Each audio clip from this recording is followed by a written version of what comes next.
Hello, art parents. We made it through the holidays. I don't know about you, but I always feel a little bit exhausted at this point of the year. So I thought we'd keep it kind of simple for our art project. So this is just going to be a nice, easy colored pencil drawing. You will want to give the kids a little bit of instruction, and mostly that comes in just taking the time to map out your scene and make sure you have details like Grandma Moses did. She is such a fun example of an artist. I kind of imagine her as Anne of Green Gables, to be honest. You know, young girl, obviously not orphaned, but she grew up on a farm in a big family and was sent to work in a wealthier farm, well, a few wealthier families' farms when she was really young at age 12. I can't imagine, I mean, we have a 12-year-old girl, I can't imagine sending her off to live somewhere else. But, you know, different time.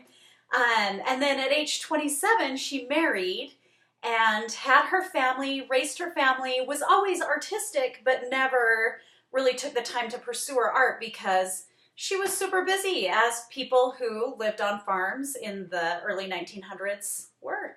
I guess still late 1800s, because she was born in 1860.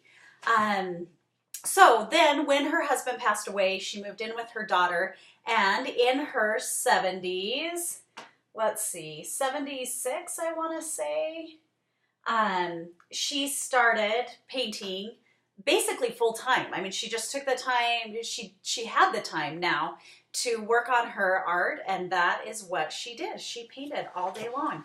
I have a picture of her right here with one of her paintings. Isn't she? She is so adorable. What a doll. She said the reports about her is that she was really sprightly, kind of mischievous, a really small woman, and that she would take a sycophant to task. So if somebody was just a little too gushy, she would let them know to get it together.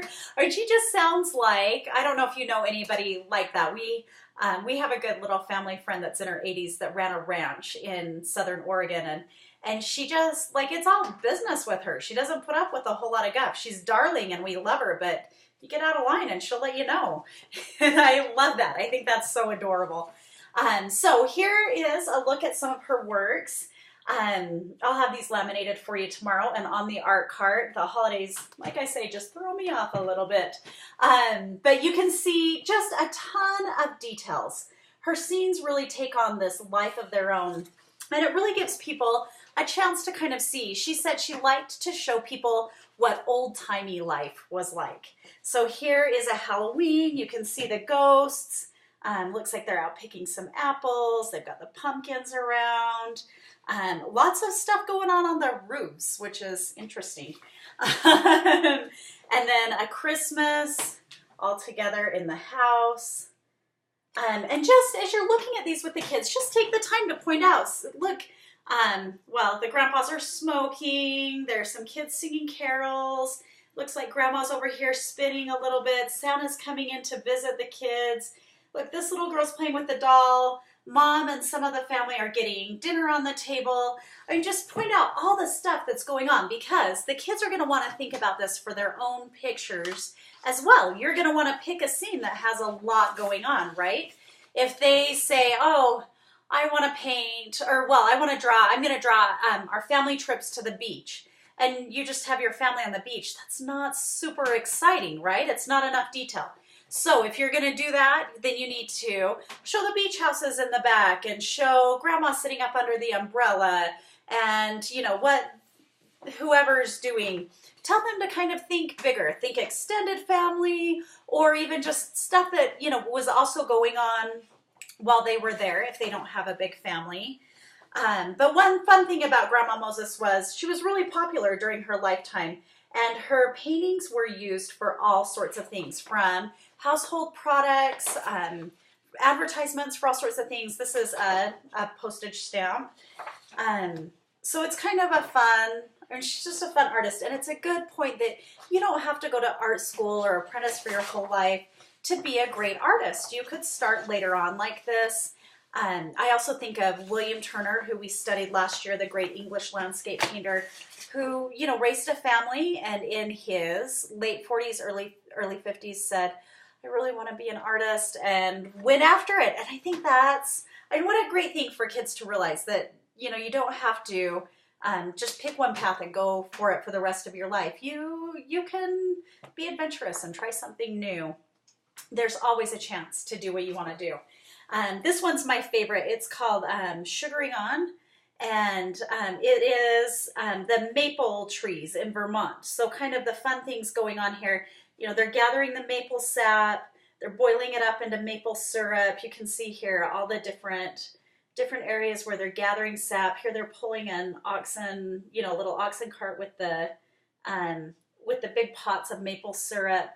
And here they're making that maple snow taffy. That's really cool, where they boil the syrup and then they pour it on strips into the snow and then roll it up onto a stick, which they still do today. Obviously more as like a, you know, urban farm type situation than an industry. Well, I mean, there is the maple syrup industry. And actually, as I was looking around researching for this, it's interesting that it's stayed fairly small that way because it's more artisanal.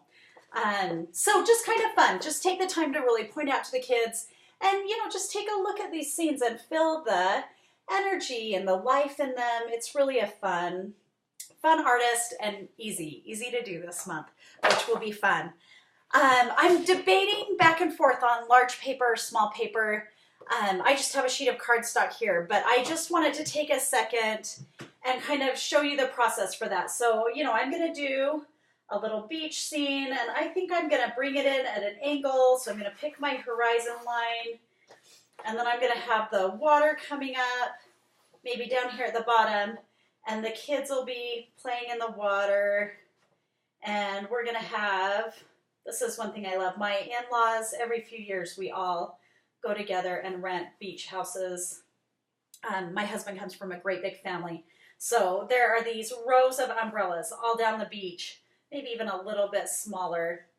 And then up here will be the beach houses. And I'm going to put some people laying on towels down here. And I'm going to have somebody being made into a mermaid in the sand.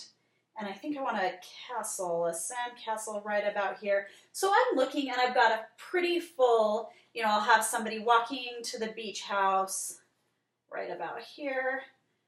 So I've got, it's probably really hard to see, but a pretty full page here. I've got lots of things going on, lots of action. And then I'm going to go ahead and just fill this in with my colored pencils, draw it in, and I'll leave that for an example on the card. But as you can see, super easy project for this month, which is kind of a nice, we all need a nice break in January, right? So I hope you have fun with this. Let me know if you need anything at all. Of course, I'm here to help anytime. Thanks so much.